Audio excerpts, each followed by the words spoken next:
Hola, no sé si me escuchen. Si me escuchan, levántenme la mano o díganme si me escuchan. Doctor Jorge Montalvo ya está aquí con nosotros. Qué gusto, déjate hago panelista. ¿Cómo están? Cristina Aguilar Gutiérrez Manzanares. ¿Cómo están? Guillermo Vega Díaz. Juan Jesús Peláez Cortés, un gustazo. María Lía del Rocío Pacheco Pérez, ¿cómo están? ¿Desde dónde nos ven? Aquí me dice Guillermo Vega Díaz, buenas noches desde Celaya. Qué bonito por allá, un gustazo. ¿Desde dónde más nos ven? En lo que hago aquí con anfitriones, a los responsables que vamos a dirigir el programa.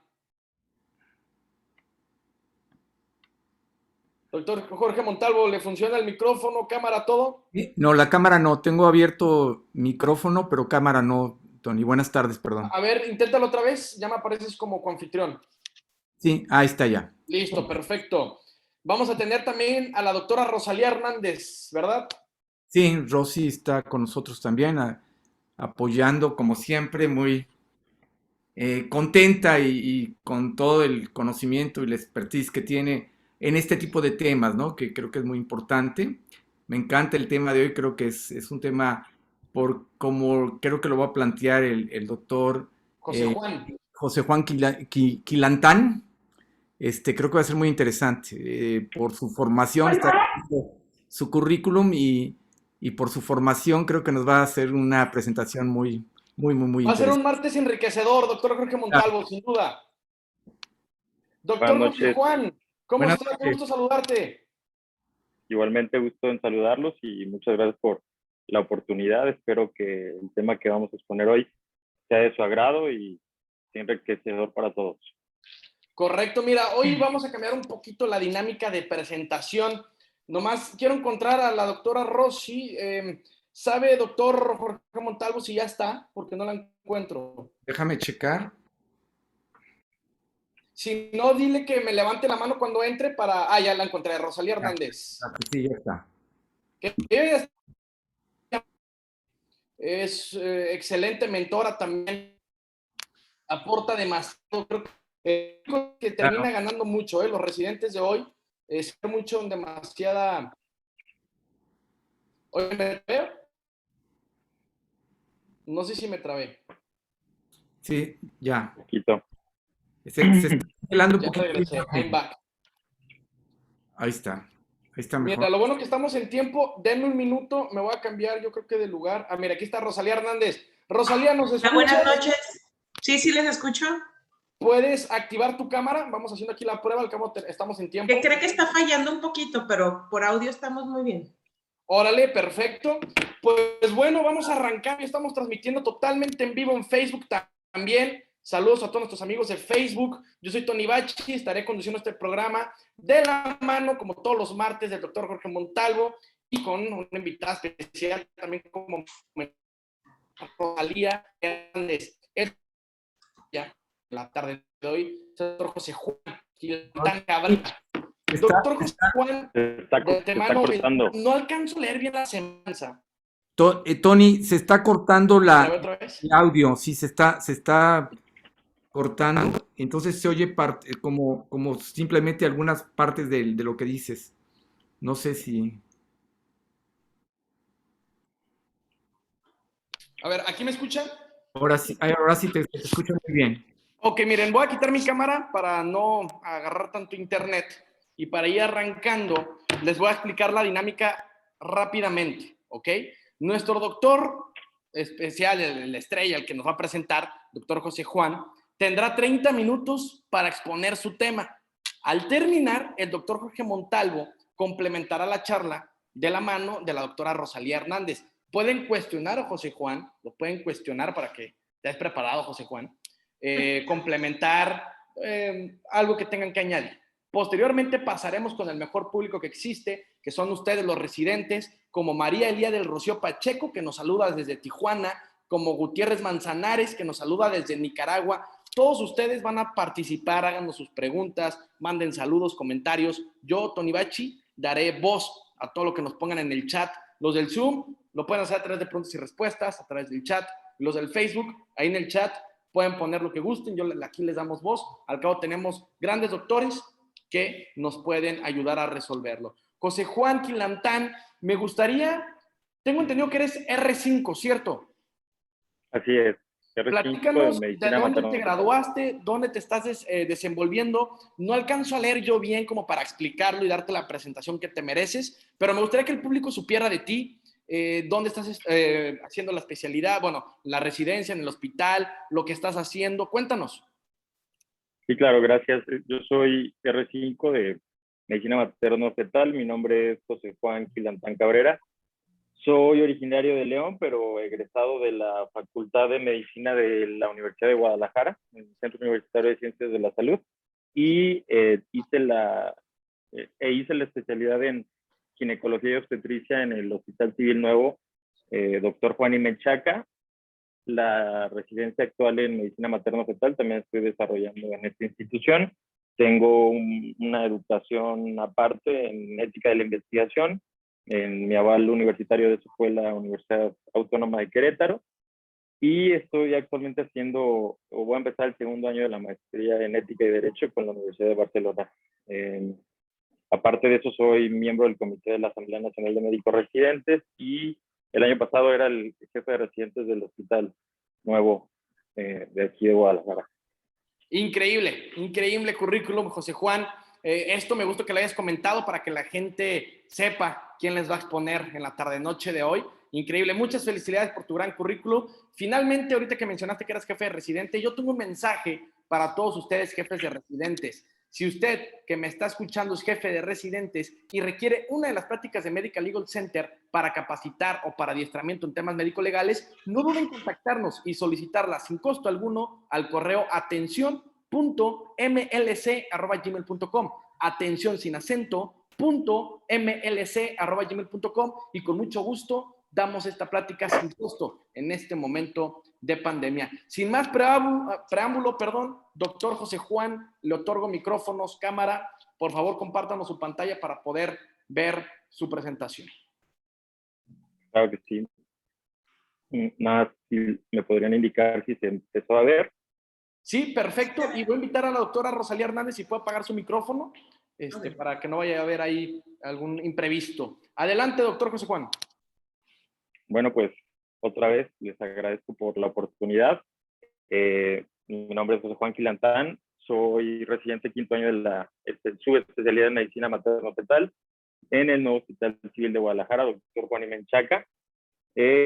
Y cuando me invitaron a dar esta charla, creí importante, después de ver las excelentes pláticas que se han dado en los martes pasados, incluida a mi compañera estrella de aquí del mismo hospital, creí importante que además de conocer el manejo actual sobre muchas de las patologías que estamos abordando todos los días en nuestros hospitales, también hablar un poquito de lo que pasa después de ellas.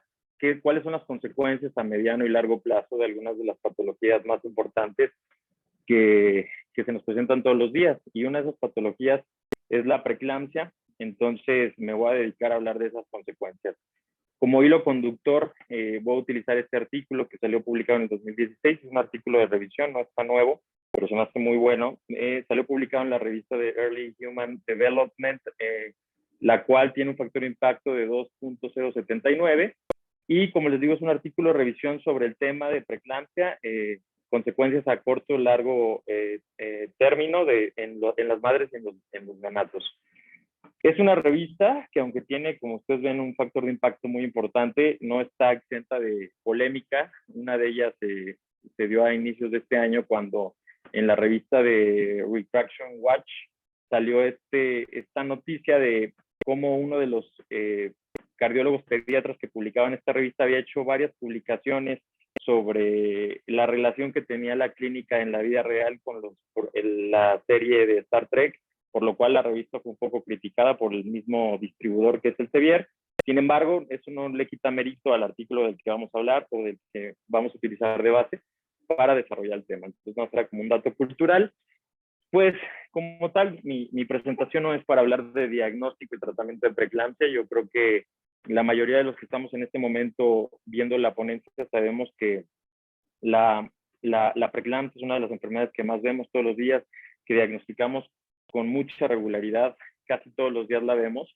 Y me gustó este artículo de revisión que salió publicado en una revista francesa, en la revista MS en el 2017, donde habla sobre las nuevas perspectivas de la preeclampsia.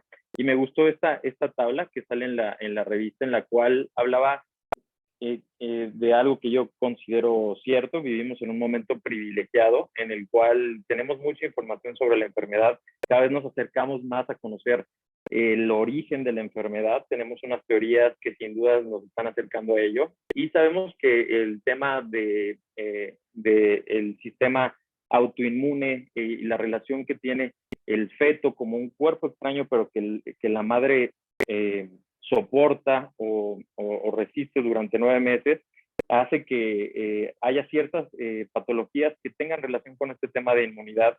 Y como por ejemplo, en esta gráfica vemos cómo puede haber una tolerancia inmunitaria tal que hagamos que la placenta de ese feto incluso se haga percreta, porque la mamá la tolera perfectamente. Sin embargo, en otros casos extremos donde al contrario hay una intolerancia total, ni siquiera puede haber una implantación. Y tenemos un punto medio que sería el embarazo normal, donde la mamá soportará este cuerpo extraño que tiene la mitad de su información genética, sí, pero que no deja de ser un nuevo ser que se está desarrollando, y cada vez va a ser menos tolerante a él hasta que llegue un momento, más o menos la semana 39, 41, en donde ya no va a poder soportarlo más y va a buscar a expulsarlo.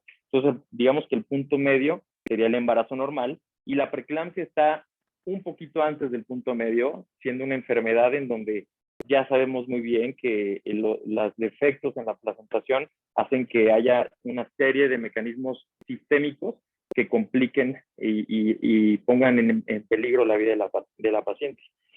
Sabemos también, hablando de este tema inmunológico, esto parece chiste, pero es anécdota, este tipo de artículos que salieron publicados, ahí está mal el año, fue publicado en el 2000, en una revista de inmunología reproductiva, en donde habla cómo, por ejemplo, el contacto del semen del hombre con la mujer por una serie de meses o de un periodo de tiempo establecido, hace que sea más tolerante a esa información genética que le va a pasar cuando se lleva a cabo un embarazo. Entonces, sabemos muy bien esa parte de la preeclampsia, que es una enfermedad que parece tener una etiología inmune. Y tenemos esta otra gráfica en el artículo francés que me parece muy importante, en donde vemos cómo tenemos un momento en el que podemos hacer una intervención para prevenirla, que sería en el primer trimestre del embarazo, con las pruebas que todos conocemos como el Doppler de arterias uterinas, que nos permiten iniciar una serie de procedimientos, como son la aplicación de aspirina en estas pacientes, para disminuir la posibilidad de que la paciente presente la enfermedad. Entonces, ahí habla sobre una ventana de oportunidad que sería la intervención con aspirina, y cómo hay otras intervenciones que ellos llaman suaves, como son la aplicación de vitamina C, vitamina E, entre otros, para poder prevenir la presentación de la preeclampsia en una paciente con alto riesgo de padecerla. Y si no lo logramos, a partir de la semana 20 va a empezar a haber una serie de manifestaciones clínicas que van a terminar con lo que todos ya conocemos, diferenciando dos tipos de preeclampsia en casi toda la presentación que yo les voy a dar, que es la preeclampsia de inicio temprano y la tardía, que vamos a usar como punto de corte la semana 34. Esta tabla, que es muy importante también, que habla en el artículo, de la cual voy a hablar más adelante, es una tabla de Kaplan y Meyer que usamos para hablar de supervivencia, y vemos cómo tanto en la preeclampsia precoz o temprana como en la tardía, la tasa de supervivencia de las mujeres que la padecieron se va a ver limitada. La precoz, ustedes ven la tabla que está o la gráfica que está en color, la línea que está en color rojo, vemos cómo se limita muchísimo el tiempo de vida de las pacientes en comparación de las pacientes que no tienen preeclampsia, que sería la línea gris. Ya metiéndonos de lleno al tema, vamos a hablar de una revisión bibliográfica que se basa casi en puros estudios observacionales en grandes poblaciones. Casi todos son cortes retrospectivas, habrá algún casos y controles, pero vamos a hablar primero del neonato y vamos a hablar de 4 puntos fundamentales. Primero, lo que tiene que ver con restricción de crecimiento y preeclampsia. Sabemos muy bien que al ser un defecto en la placentación, la preeclampsia es una enfermedad que puede llevar a complicaciones también a nivel fetal. Y una de ellas es el feto pequeño para edad gestacional o en los casos más severos, restricción de crecimiento. Y este artículo que fue publicado en la revista de la ACOG en el 2000 habla justo de eso, es un caso y controles en el cual habla cómo el riesgo de feto pequeño para edad gestacional está aumentado en las pacientes con preeclampsia tardía en un 5% y en las pacientes con preeclampsia temprana en un 23%. Siguiendo esta línea, también nos habla cómo la preeclampsia es una enfermedad que puede aumentar el riesgo de muerte intrauterina.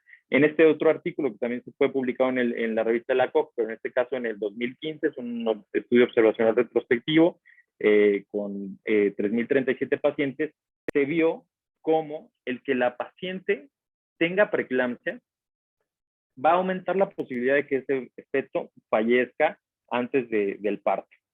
En las pacientes que no tienen preeclampsia, vemos cómo la tasa de muerte fetal es de aproximadamente de 3.6 por cada 1.000 nacimientos.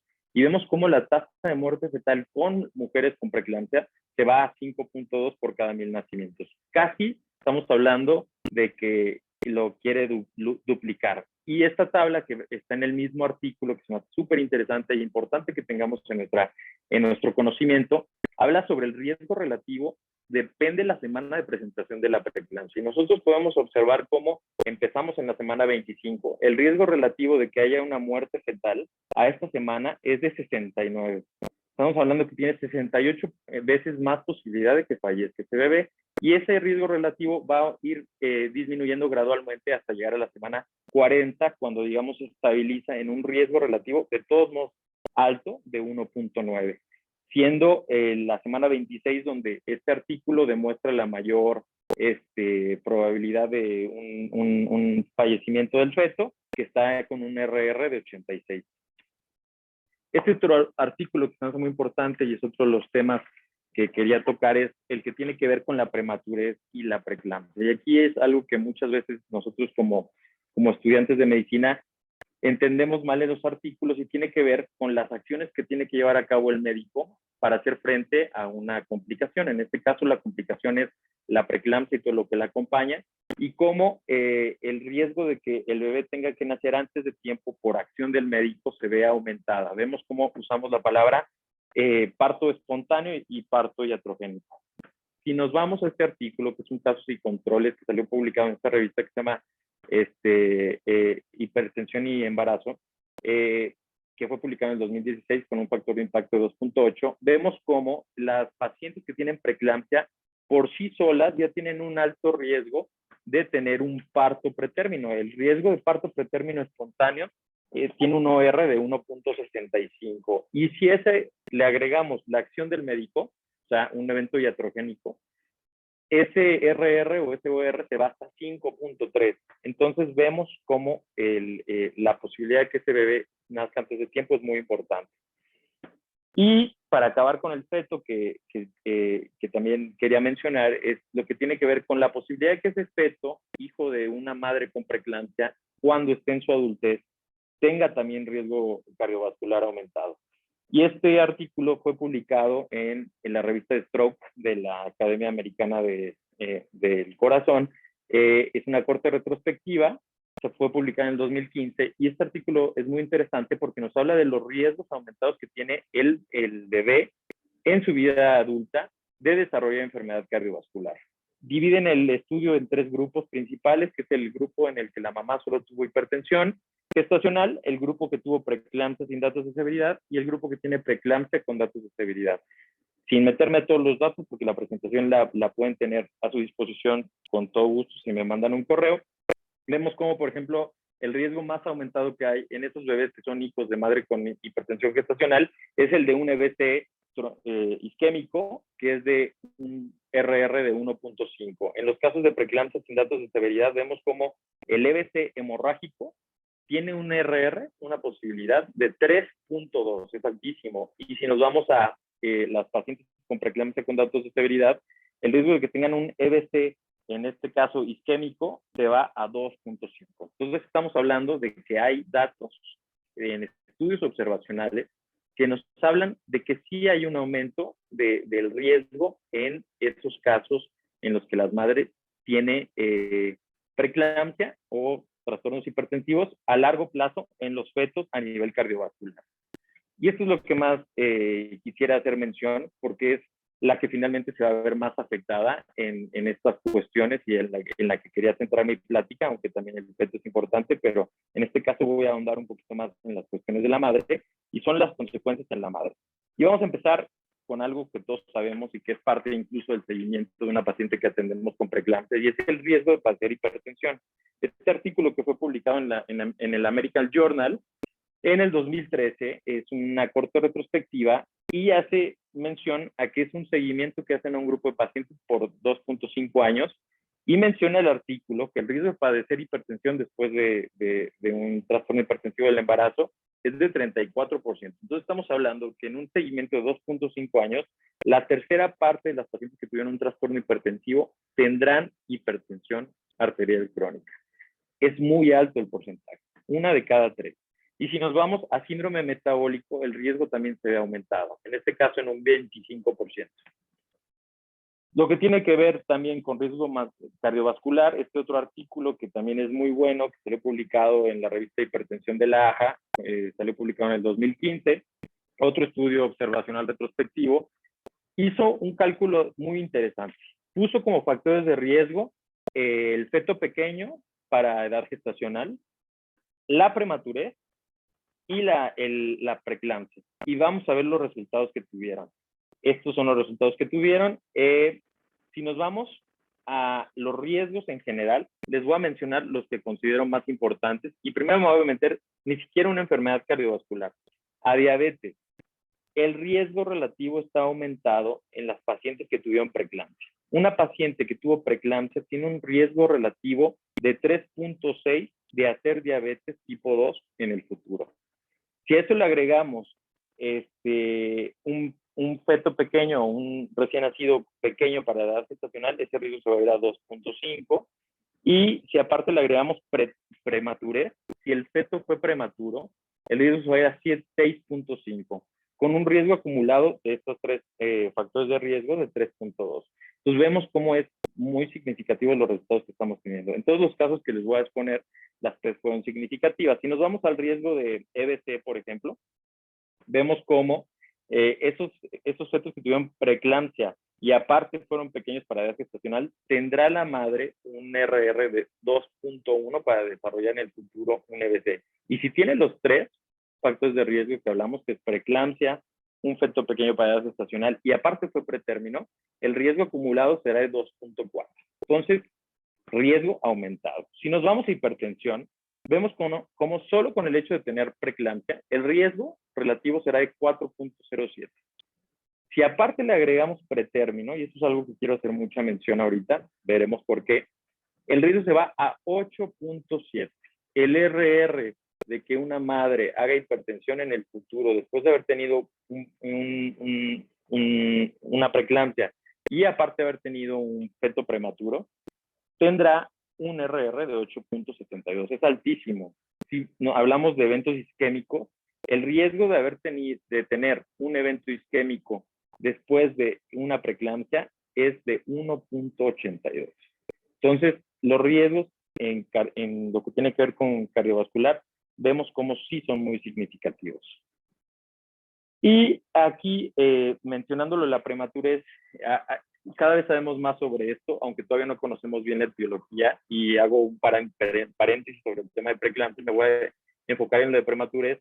Empezamos a saber de esto más o menos en el 2015 y vimos cómo en una corte, si no me equivoco, canadiense, se empezó a ver que solo el tener un antecedente de un feto que nació pretérmino, un recién nacido pretérmino, tendrá un riesgo aumentado esta madre de desarrollar enfermedad cardiovascular. Y este es un artículo pues, relativamente nuevo del año pasado, que fue publicado en la revista BMJ con un factor de impacto pues, muy importante. Es una corte retrospectiva en la que estudiaron 76 fallecidos y 76,000 fallecidos, y vemos cómo en las madres fallecidas que tuvieron el antecedente de un recién nacido pretérmino, el riesgo relativo ¿cómo se llama?, de enfermedad cardiovascular será altísimo y se va a ir disminuyendo conforme pasan los años, pero de todos modos, hasta 40 años después de haber tenido el nacimiento prematuro, será mayor a la media. Vemos cómo la línea morada representa a los fetos de menos de 28 semanas y cómo el riesgo más o menos rondará en 1.8 cardiovascular a 40 años, siendo de más de 2 en cuanto fue el nacimiento. Entonces, esto es muy interesante y eso es algo que cada vez sabemos más, aunque los estudios que hemos visto son estudios observacionales y tendremos que hacer estudios más dirigidos para saber qué es lo que realmente está provocando que esos bebés, esas madres, perdón, que tuvieron preeclampsia y en este caso recién nacidos pretérmino, eleven tanto su riesgo cardiovascular. ¿Sale? Este otro estudio que habla sobre preeclampsia y el riesgo de padecer una enfermedad cardiovascular e incluso la muerte, también es muy importante y menciona cómo, por ejemplo, en preeclampsia de inicio temprano, menor a las 34 semanas, el RR para mortalidad por una causa cardiovascular será de 9.54. Un dato muy importante, muy significativo. El RR en una preeclampsia que se presentó después de las 34 semanas también es significativo, será de 2.08. Entonces, ambos riesgos están aumentados. Esta es la misma tabla que les ponía en el artículo francés, pero aquí les pongo el estudio original donde fue publicado. Es un artículo también de la revista de hipertensión de la AJA, una corte prospectiva que fue realizada en 20.530 pacientes. Y vean, y yo casi es algo que me gustaría que nos grabáramos todo, vean cómo la preeclampsia y principalmente la preeclampsia de inicio temprano va a afectar en la calidad de vida y en la esperanza de vida de nuestros pacientes de una manera muy significativa. Vean la línea de tiempo de las menores de 34 semanas de gestación cuando se presenta la preeclampsia. Este tipo de tablas que son mediciones no paramétricas que se realizan en poblaciones que son observadas por una gran cantidad de tiempo, pues son muy significativas para que nos demos cuenta del impacto que tiene la enfermedad a largo plazo. Entonces, ¿qué conclusiones nos deja todas estas consecuencias que les estoy presentando, principalmente las que tienen que ver con la posibilidad de desarrollar enfermedad cardiovascular? Pues que necesitamos fortalecer la prevención. Estamos ante una de las patologías que más tiene incidencia en nuestra población, que aparte de que tiene una incidencia de por sí importante en nuestra población, está aumentada si la comparamos con otras poblaciones. Muchos de los artículos que les presenté, principalmente los que son de la AJA, hablan de prevalencias o de la preeclampsia de un 2%, cuando hemos visto revisiones hechas en México que llevan esos números no a 2, sino hasta 10 o incluso hasta 13% de incidencia en la patología. Entonces es una enfermedad con una alta incidencia y que, a diferencia de muchas otras, podemos prevenir con acciones muy dirigidas que hacemos tanto los ginecólogos como los médicos maternos fetales, como incluso los médicos de primer contacto. Entonces, eso es lo que tenemos que fortalecer. Pero tenemos varios sesgos y uno de ellos es este dato que fue publicado por el Instituto Guttmacher, no es nuevo, es del 2009, pero no encontré uno más nuevo que pudiera explicar exactamente lo mismo. Y en el 2009 se creía que el 55% de los embarazos en México no fueron planeados. Entonces, imagínense, generalmente el diagnóstico de embarazo en México es un diagnóstico tardío, incluso pasamos esa ventana de oportunidad que es el primer trimestre para empezar a tomar acciones, y entonces cuando queremos actuar, pues ya nuestra eficacia de prevención ya no es tan buena. Entonces, debemos empezar desde esto, desde mejorar las medidas y el conocimiento de salud sexual en nuestros pacientes para evitar que sean un diagnóstico nuevo y tardío el del embarazo y que ya no podamos actuar para prevenir enfermedades como la preeclampsia. Este artículo que también se hace muy interesante, son datos que se basan de la ENSANUD que fue publicada en el 2016, en donde habla sobre el control prenatal de las pacientes en México. Habla de que hasta el 98% de la población tiene un control prenatal. Sin embargo, de esta población que fue estudiada por el ENSANUD en el 2016, que es la Encuesta Nacional de Salud y Nutrición, solamente el 71% era un control prenatal apropiado. Entonces, si nos vamos todavía más analizando esta información, hay estados que tienen una muy buena cobertura, como son Guanajuato, Jalisco, Durango, Colima, Querétaro, Ciudad de México. Sin embargo, tenemos estados como Chiapas, que solo el 44.2% de las pacientes tendrán control prenatal. Puebla, 57.9%. Oaxaca, 60.8%. Entonces, estas poblaciones, pues obviamente tenemos menos posibilidad de actuar para prevenir la enfermedad. Y esto es importante también, que el hecho de que una paciente tenga un sistema de salud social, de seguridad social que la proteja, hace que sea más común que tenga un control prenatal. Vemos cómo si tiene un sistema de seguridad social diferente al Seguro Popular, la posibilidad de que tenga un control prenatal será hasta 15.7 veces más alto que la que no lo tiene. Vemos como también el estado socioeconómico de la paciente hará que, en este caso si es alto, tenga un 13% más de posibilidad de tener un control prenatal adecuado, y el que tenga un mayor nivel de estudios también le otorgará un 28% más de probabilidad de tener un control prenatal adecuado. Y aquí es un sesgo que cada vez debemos trabajar para disminuirlo, y es que la población indígena tiene un 8% menos probabilidad de tener una atención prenatal adecuada. Esto es algo en lo que también me gustaría hacer mucho énfasis, y es este artículo que se llama Consulta Prenatal Inicial, Inversión de la Pirámide de Control Antenatal. Es el resultado de un ejercicio teórico que empezó Nicolaides años antes de la publicación de este artículo, que fue en el 2017, y es este concepto de invertir la pirámide de control prenatal. Antes pensábamos que el inicio del embarazo era cuando menos consultas de control prenatal debíamos tener, y el grueso de nuestras intervenciones iban a ser en el tercer trimestre, y hoy sabemos que es todo lo contrario. El grueso de nuestras intervenciones, esas que van a hacer tamizaje y van a ayudarnos a prevenir enfermedades, va a ser al inicio del embarazo. Principalmente la consulta del primer trimestre, en donde se haga un eco con la edición del IP de las arterias, IP del Doppler de las arterias uterinas, para medir el riesgo combinada con la historia clínica de la paciente de tener enfermedades como la preeclampsia. Y la semana 20, que también nos va a ser muy útil, por ponerla como modelo para la realización del estudio estructural del feto, y continuar con el control con el especialista hasta llegar al término, siendo entonces el grueso de las consultas el inicio del embarazo. Esto es lo que Kypros Nicolaides llamó la inversión de la pirámide del control prenatal, que ahora se volvió no una pirámide, ahora es una flecha. Y pues, ¿qué es esto? Que la mayoría de las pruebas diagnósticas las tenemos que hacer al principio para predecir riesgos y evitarlos. Y esto es a lo que tenemos que llegar, y ya se está trabajando esto en México, aunque vamos a pasos muy lentos, que es ni siquiera empezar el control prenatal desde la semana 12 o desde el primer trimestre, sino empezar a pensar en que la atención para que el embarazo de la mujer sea lo bastante seguro, tendría que ser incluso antes de que suceda el embarazo. La cifra que les di hace rato es contundente. 55% de las mujeres en México no planeó su embarazo. Entonces, si nosotros cambiáramos esas cifras, como pretende este lineamiento técnico que fue publicado por la Secretaría de Salud en el 2019, podríamos cambiar las cosas. Y entonces tener una atención pregestacional en donde identificáramos factores de riesgo que harían que tratáramos de modificarlos antes incluso de que la mujer se embarace.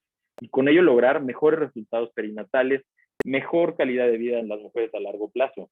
Sabemos muy bien que a partir de la década de los 40, 50 en la vida de la mujer, el riesgo cardiovascular se va a ver muy incrementado, incluso a veces superando al riesgo cardiovascular de los hombres, y se va a volver la principal causa de muerte en nuestra población. Imagínense que el ginecólogo, el médico materno fetal, el médico familiar puede tener que ver con disminuir ese riesgo cardiovascular si quitamos todo esto que les conté hoy desde el inicio. Hacer una buena atención pregestacional, empezar la evaluación de nuestra paciente desde el primer trimestre y tratar de evitar enfermedades como la preeclampsia, que ya vimos que aumenta hasta riesgo de diabetes tipo 2. Entonces, es algo muy importante, como siempre y como cada vez escuchamos más, y es prevenir en vez de tratar enfermedades. Y por último, y ya saliéndome del tema, creo que todavía tengo tiempo, quiero hacerles una última provocación. Siempre trato de acabar mis presentaciones así, espero no lo tomen a mal. Y esta provocación va por algo que está de moda. Todos sabemos que el mes pasado, en agosto, la Organización Mundial de la Salud publicó su nueva edición digamos, el informe sobre cambio climático, y se me hizo prudente hablarles de un artículo que habla de preeclampsia y cambio climático. Este artículo fue publicado en la revista PLOS ONE, es una revista con un factor de impacto muy importante, es un casos y controles, que fue publicado en 2014 y habla cómo en una población muy específica, que es en Bangladesh, el cambio climático está haciendo que aumente la incidencia de preeclampsia. ¿Y cómo es esto? Ellos hablan de que ha habido un aumento en el nivel del mar en estas zonas de Bangladesh. Ahorita les voy a enseñar el mapa para que vean las zonas costeras. Y ese aumento en el nivel del mar ha hecho que aumente el poder de filtración que tiene el mar para que llegue agua salada a los mantos freáticos. Y al haber más salinidad de los mantos freáticos, más aumenta esta relación de absorber agua.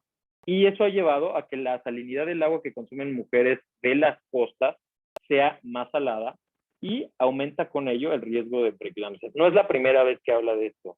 De hecho, en el 2008, en la revista Lancet, el mismo grupo publicó en la sección de correspondencias una pequeña revisión donde hablaba de eso y cómo parecía que la contaminación por agua salada llevaba a aumentar el índice de enfermedad hipertensiva en la mujer durante el embarazo. Y entonces en este estudio que les enseño, en las zonas marcadas en el mapa, habla de que las zonas costeras con este aumento en el nivel del agua de mar aumenta la salinidad y sea más probable que tengan preeclampsia. Y aquí hay un dato súper importante que me encantó de este artículo y es que comparan a las mujeres que toman agua de mar, agua de los mantos freáticos que está contaminada con agua de mar, y a las mujeres que solo toman agua que obtienen del agua de lluvia. Y vemos como el OR de las mujeres que toman agua de lluvia es de 1. O sea, no eleva ni disminuye el riesgo de enfermedad hipertensiva en el embarazo, pero las mujeres que toman el agua contaminada por el agua de mar, el OR se va hasta 8.3, o sea, 7.3 veces más probable que tengan una enfermedad hipertensiva durante el embarazo. Entonces, hasta el cambio climático tiene un juego en la preeclampsia. Sabemos que es una enfermedad multifactorial, y les hablaba al principio que cada vez sabemos más de lo que tiene que ver con la inmunidad. Sin embargo, no olvidemos que es una enfermedad multifactorial y que incluso el cambio climático parece tener impacto en ella. De mi parte sería todo, yo quedo a sus órdenes, este es mi correo en mis redes sociales. Cualquier cosa, estoy a sus órdenes y espero que haya sido de su agrado la presentación. No me queda nada más que agradecer al equipo de Medical Legal Center y a La Voz del Residente por la invitación y espero que haya sido de su agrado la charla. Muchas gracias, doctor José Juan. Muchas felicidades por tu presentación. Primero que nada, te pido, por favor, si puedes dejar de compartir pantalla para vernos todos en el panel y le otorgo los micrófonos y cámara a nuestros grandes mentores, el doctor Jorge Montalvo y Rosalía Hernández. Adelante, doctor Jorge Montalvo, un gusto, me da saludarte. Igualmente, Tony, muchas gracias. Pues al doctor José Juan Quilantán Cabrera, la verdad, doctor José Juan, muy interesante, realmente se ve que tu formación académica y de investigador, y seguramente oiremos mucho de ti en los próximos años. Me encanta, creo que eres una gente que te está formando en una forma, valga la redundancia, integral. Realmente todos estos comentarios, todos estos aspectos, como tú pones en una de las últimas diapositivas, provocan la necesidad de recapacitar, pensar, estudiar e involucrarnos más en esto. Efectivamente, cuando vi el título de tu plática, esto de consecuencias, vinieron muchas ideas a mí y creo que vamos a compartir algunas cosas que seguramente coinciden con formas que tú pensaste por tu formación. Estaba yo viendo tú que eres maestrante en Derecho y Bioética. Entonces creo que hay un aspecto muy importante. Cuando hablamos de que la preeclampsia es una enfermedad multifactorial donde los factores genéticos, epigenéticos y como bien nos ponías en la última diapositiva, en el último estudio, ambientales cada vez van teniendo un peso más importante. Tenemos que aprender a ver la película completa. Cuando hablamos de fenómenos inmunológicos, cada vez hay más estudios, sobre todo estos estudios que hay sobre lo que se llama microRNA, estos componentes no codificantes que afectan básicamente a la placenta de múltiples formas porque afectan la diferenciación celular, la proliferación, afectan el crecimiento, afectan la apoptosis celular Obviamente hay cambios a nivel de la angiogénesis, todos estos factores que van a generar inflamación y una serie de modificaciones en la respuesta de todo lo que tiene que ver con las diferentes acciones en el endotelio. Esto, como bien lo señalabas tú en las primeras diapositivas, pues es algo que nos llama mucho la atención, nos genera de alguna forma inquietud, es todo esto que tiene que ver con la genómica cada vez más al respecto de estos padecimientos que son el pan nuestro de cada día.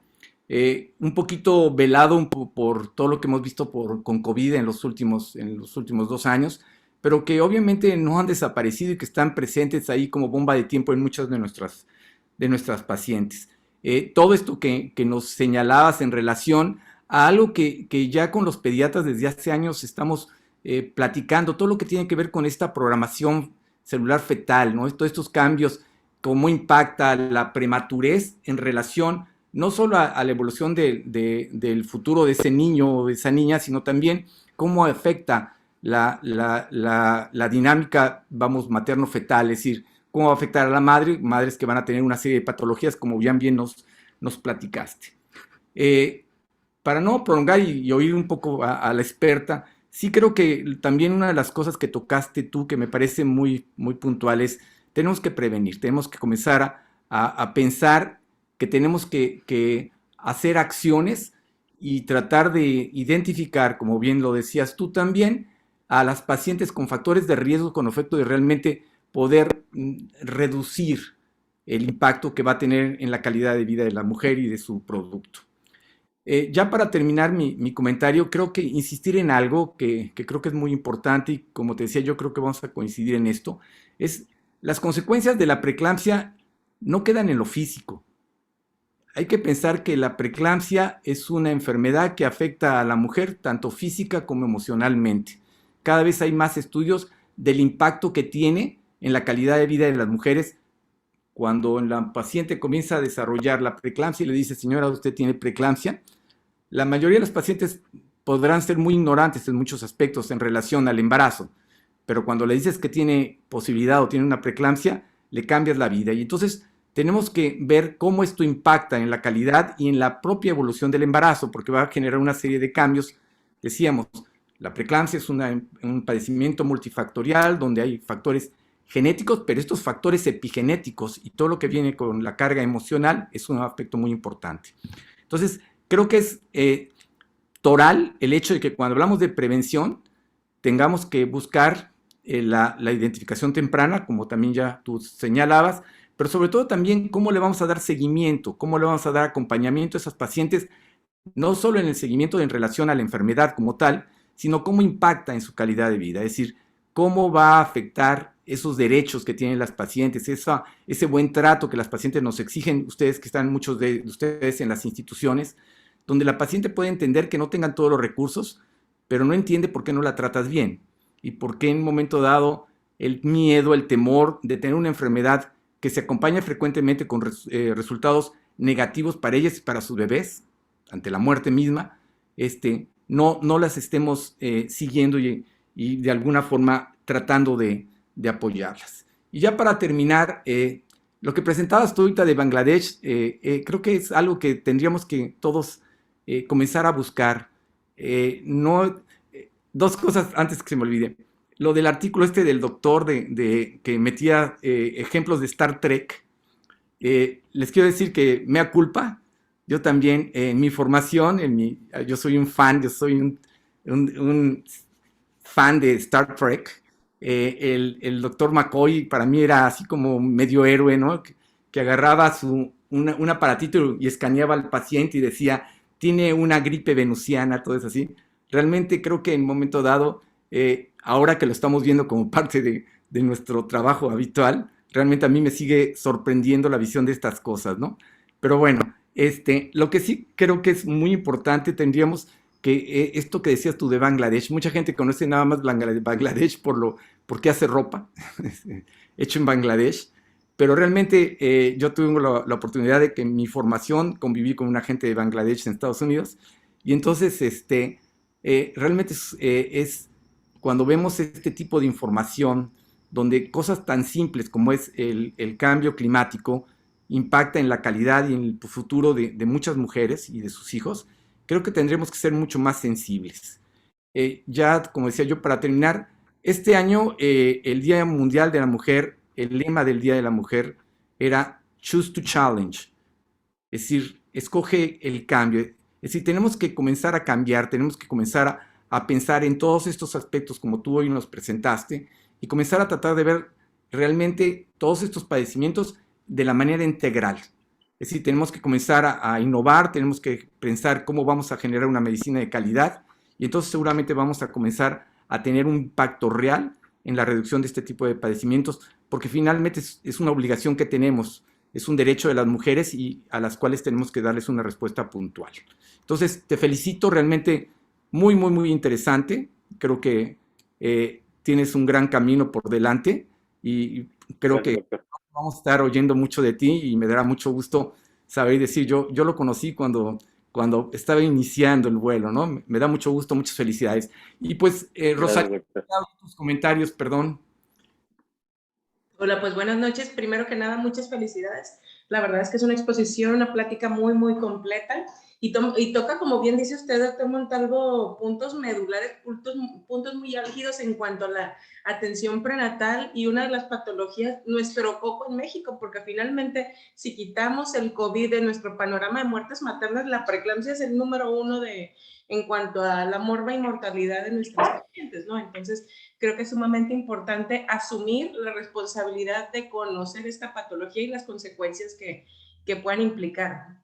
Ahora, como bien mencionaban, creo que el aspecto fundamental sobre la prevención y a lo mejor limitación del daño en estas situaciones es la valoración adecuada y referencia oportuna desde el primer nivel de atención. ¿Cuántos de nosotros no tenemos pacientes con factores de alto riesgo que nos mandan, no sé, pacientes con cesárea iterativa hasta la semana 36 a una primera consulta de ginecología, pacientes con obesidad mórbida que te la mandan hasta el tercer trimestre, pacientes con hipertensión, diabetes o alguna otra enfermedad crónica que jamás en la vida tienen control prenatal en especialidad, o bien más grave que teniendo control en especialidad, jamás solicitamos alguna intervención o valoración por medicina materno-fetal cuando es una indicación válida y completamente llevable. Desafortunadamente, la medicina institucional todavía en nuestro país está en pañales en el sentido de tratar de acercar las herramientas, en este caso la medicina materno-fetal, a toda la población. En alguna ocasión me tocó hacer referencia, no sé, de alguna paciente con alguna patología crónica y recibir la respuesta contra referencia, pues muy bien, termínala en tu unidad, sin tomar en consideración pues las demás cosas, las demás intervenciones que se pueden realizar de manera muy eficaz, que toda paciente debería de tener su derecho por lo menos a sus 3 valoraciones por materno-fetal durante la gestación, primer trimestre, segundo trimestre estructural y tercer trimestre para la evaluación de crecimiento, me parece sumamente importante y la verdad es que la mayoría de nuestros pacientes no las tienen. Entonces, eso es en función del apoyo de primer nivel de atención. Si la paciente no me la mandas de manera oportuna, difícilmente voy a poder hacer intervenciones como ya mencionaban al final de la gestación. Ahora, ojalá que los problemas con la preeclampsia se quedaran limitados o exclusivamente al riesgo tromboembólico, al riesgo cardiovascular y al síndrome metabólico. Desafortunadamente, gracias a Dios, la mayoría de nuestros pacientes con preeclampsia en nuestro país casi siempre se quedan en el ámbito de la preeclampsia leve, ¿no? Pero hay un grupo seleccionado que es el que verdaderamente se afecta, que es el de la paciente con preeclampsia severa, que no solamente, que ojalá tuviera esas consecuencias nada más a largo plazo, pero que a veces también se ven afectadas a muy breve plazo.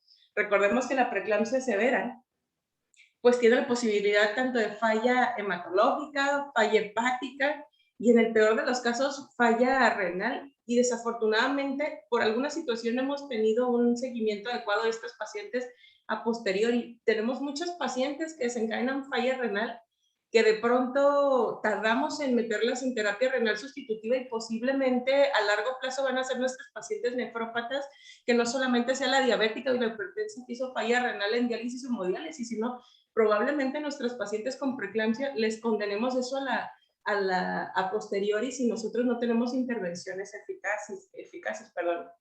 Y por último, me gustaría mencionar respecto a lo que comentan de Bangladesh y el agua salada. Fíjense que en mi experiencia, aquí, por ejemplo, en el norte, en Sinaloa, tenemos mucho paciente con preeclampsia, pero por alguna rara razón se comporta muy benévolo, interrumpes la gestación, le controlas la presión. Es muy rara la paciente que haga falla multiorgánica. De verdad, son pacientes muy, muy seleccionadas. Sin embargo, tengo el recuerdo de cuando nos encontrábamos en Toluca, de verdad vi casos devastadores de pacientes que hacían pancreatitis necrótico-hemorrágicas, con falla renal de 8 creatinina, o sea, cuadros muy, muy aparatosos. Y quizás en ese sentido puede valer un poco la pena el hacer un estudio enfocado en las características de la población, porque pues no solamente es la intervención del asunto del medio ambiente, sino hasta el carácter nutricional. La paciente del norte fenotípicamente es muy diferente a la paciente del centro y seguramente somos diferentes a la paciente asiático y al paciente americano. Entonces, creo que son aspectos muy importantes de tocar. Y le repito, felicidades, la verdad, la plática muy, muy enriquecedora. Gracias. No sé, preguntas. Si no hay, ahorita mientras nos puedes decir de las preguntas, yo sí, ahorita tocó un punto muy importante, Rosalía, es decir, el hecho de que pensamos en preeclampsia y durante mucho tiempo lo único que nos interesaba de preeclampsia era causa de mortalidad materna, ¿no? Es decir, mataba mujeres y teníamos que ver cómo lo reducías. Posteriormente comenzó a haber muchos estudios en relación a lo que se llama near miss, es decir, todo lo que esto tiene que ver con mortalidad materna extrema. Y entonces decíamos, bueno, la que se murió, pues ya se murió. Se nos murió una paciente por preeclampsia, una eclampsia, etcétera, o un HELP. Bueno, otras no se nos murieron y entonces decíamos, bueno, esas near miss, esas que estuvieron a punto de morir, si no se murieron, hay que estudiarlas, ¿no? Hay que ver por qué no se murieron, qué hicimos mal para que llegaran a ese estado crítico y qué hicimos bien, o más o menos, por lo cual no se murió. Pero esto que nos estás planteando tú ahora, y creo que ya cada vez hay más investigadores sensibles a esto, están comenzando a hablar de que ya el estudiar la morbilidad materna ya no tiene que esperarse que la mujer tenga condiciones graves, sino tenemos que comenzar a ver qué pasa con esa paciente que hizo preeclampsia, por qué lo hizo, ¿sí? Y cuáles son los factores que en un momento dado puedan condicionar la repetición, desde estudios, como decías tú, desde la selección de la pareja, ¿no? Estudios tan interesantes en relación al comportamiento de los espermatozoides como factor de condición de preeclampsia en la pareja, es que son terriblemente interesantes, pero sino que y creo que esto que tú nos presentas hoy, volvemos a lo mismo, es muy provocativo para comenzar a ver qué está pasando con nuestras pacientes. Decía ahorita Rosalía, en Sinaloa pasa esto, en el Estado de México pasa otras cosas, seguramente en Guadalajara pueden haber condiciones diferentes simplemente por el hecho de la población urbana, estas grandes megalópolis, etcétera, etcétera. Entonces, creo que sí valía la pena que comenzáramos a intercambiar información y los residentes, y yo los invitaría a todos, comenzar a ver qué están haciendo, cómo están manejando, cómo están viendo, cuáles son las causas que ustedes consideran que están haciendo que sus pacientes desarrollen preeclampsia y algunas de ellas desarrollen problemas muy importantes. Y cuál es el impacto que también que creo que es bien importante y ojalá creo que es de las cosas que nos tendríamos que llevar todos a casa, cómo impacta eso en la vida futura de esos niños y niñas y de esas mujeres. Es decir, no se murió, la presión a las 6 semanas ya estaba normal, pero ahí acabó el problema. Yo creo que no. Creo que tenemos que dar más seguimiento y para ver qué pasó a esas pacientes, no a las 6 semanas, sino a los 6 años o a los 10 años. Entonces creo que es muy interesante esto, ¿no? Sí, Perfecto, creo que, doctor. disculpe. Adelante, José Juan.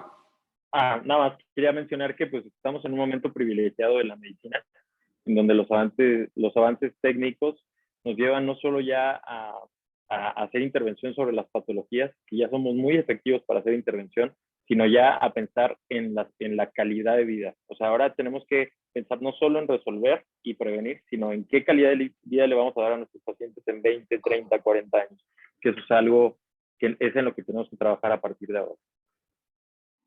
Perfecto. Mira, hay una pregunta que me llama mucho la atención de parte de Aurora Medellín Flores. Pone, factores a tomar en cuenta para enviar a un paciente a practicar Doppler de arterias uterinas para poder indicar aspirina y las vitaminas que mencionó. ¿Y puede, por favor, repetir el nombre de las vitaminas? Gracias.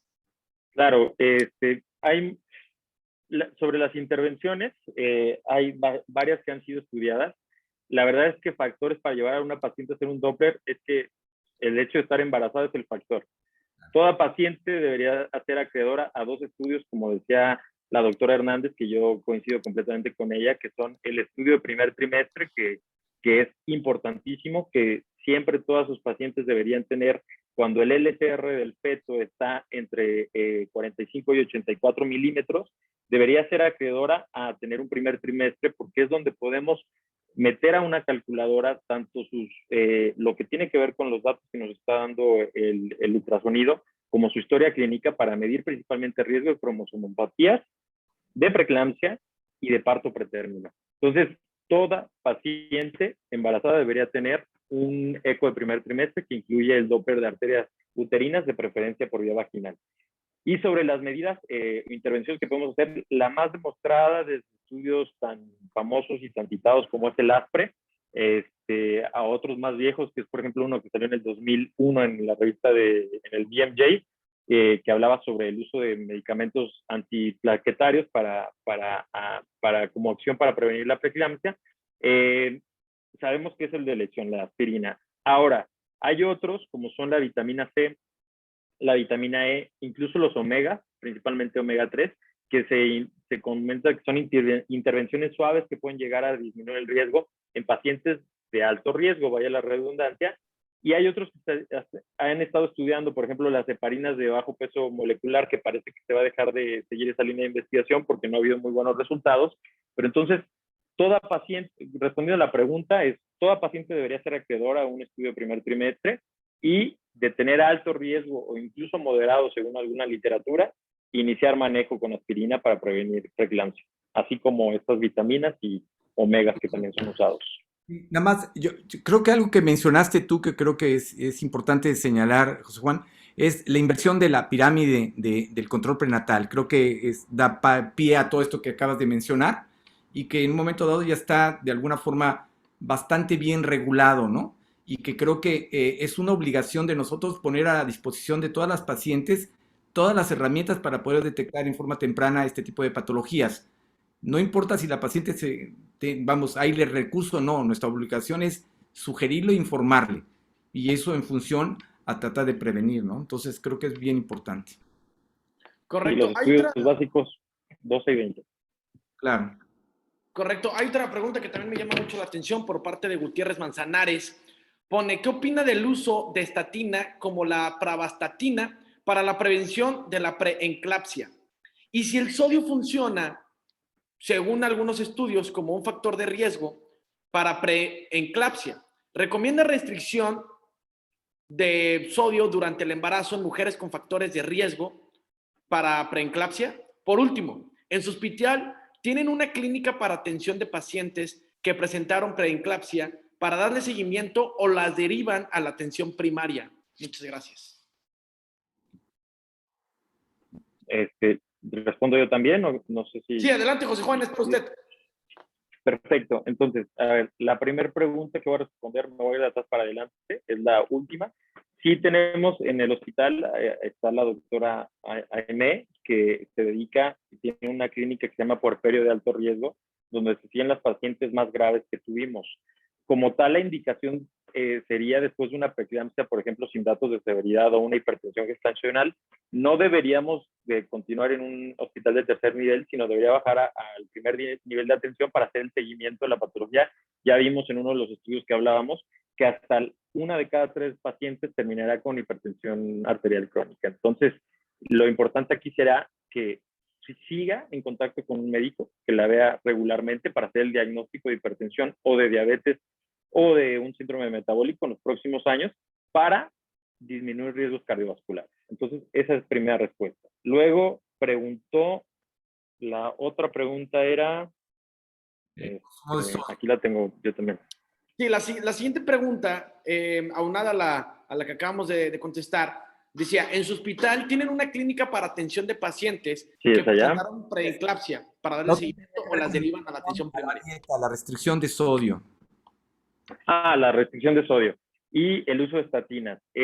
Sobre digamos, las recomendaciones fuertes, las estatinas todavía no son metidas en las intervenciones que deberíamos hacer. Sí he visto algunos estudios que hablan sobre el uso de otros medicamentos, otros fármacos para prevención de preeclampsia. Sin embargo, los resultados han sido pobres o nulos, por lo cual todavía no es una recomendación.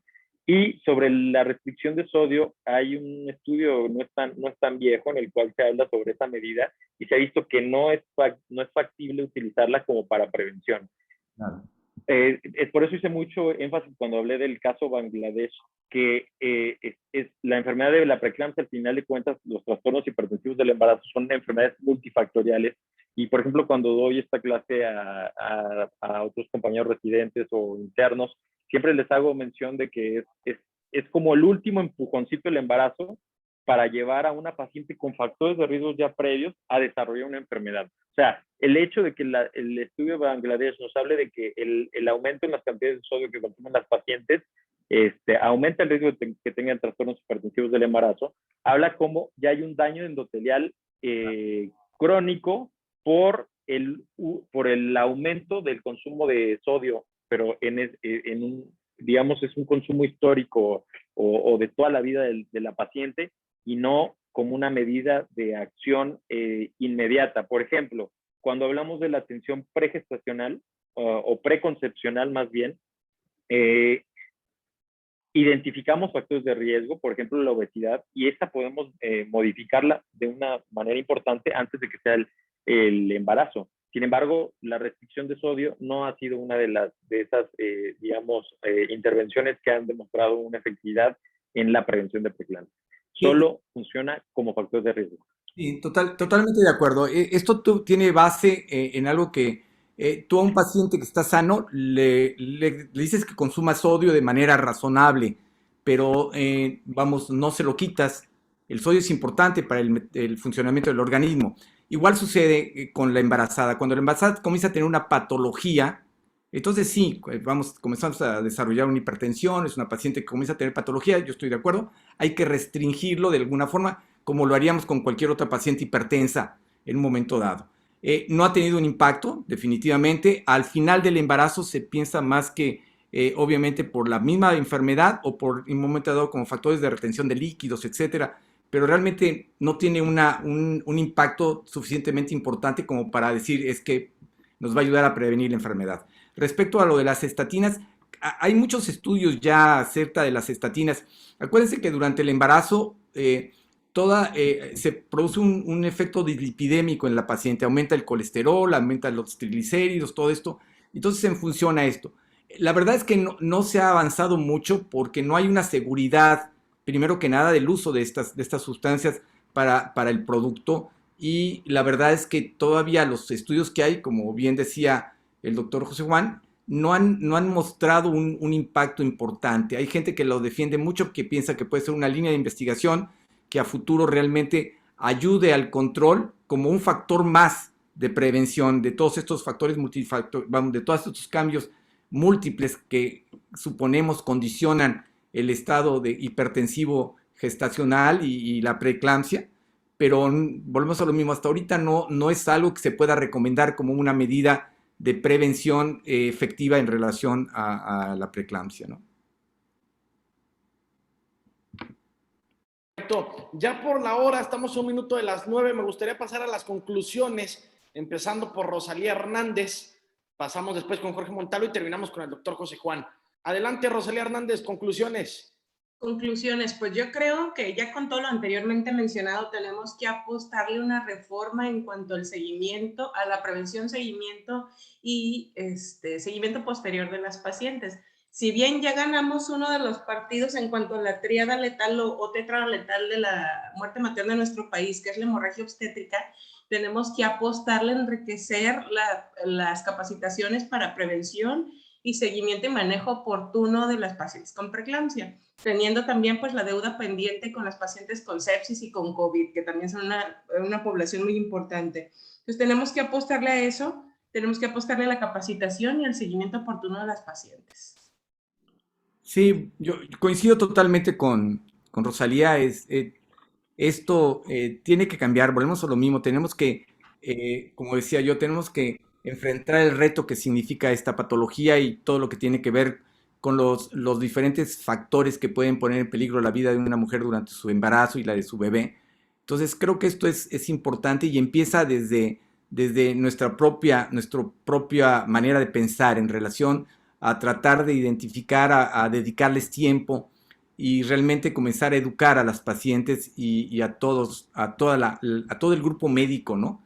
Porque de nada sirve que en un momento dado controlemos una paciente que aparentemente, como ya nos decía José Juan hace ratito, de la clínica de patología del embarazo, que pues pacientes con poco riesgo que tuvieron una hipertensión gestacional, las mandamos a su casa. Si no las referimos bien, esa paciente no le van a dar un seguimiento adecuado. Entonces tenemos que educar al médico que le mandamos, le decimos, te mando esta paciente, síguela, porque esta paciente tiene riesgo de en los próximos años ser hipertensa y además diabética. Entonces creo que todo eso es parte de un proceso. Hay que sensibilizar a nuestras pacientes para que sigan y desarrollen un estilo de vida sano. Y entonces sí, como dice Rosalía, vamos a comenzar a hacer algo por el beneficio y el bienestar de todas las pacientes. Nos vamos a facilitar el trabajo y vamos a tener una mejor sociedad. Acuérdense, factores, historia clínica, factores genéticos, estilo de vida, factores epigenéticos, control, como nos decía José Juan, en relación, tenemos que involucrarnos en el control ambiental, es decir, tenemos que ser elementos de cambio y seguramente entonces sí cumpliremos con nuestras obligaciones. Muchas gracias y muchas felicidades, José Juan. No, gracias, un placer estar aquí. A mí no me queda más que agradecerle a los organizadores, a Medical Center, Legal Center y a La Voz del Residente por esta oportunidad. Yo creo que este trabajo que están haciendo la verdad, es impresionante porque al final de cuentas hace que la comunidad de residentes crezca. Hay una frase que a mí me gusta mucho de Emmanuel Kant que dice que hasta en un mundo de demonios saben que es mejor cooperar. Y yo creo que muchas veces lo que nos falta a los médicos es cooperar entre nosotros como miembros de una misma especialidad.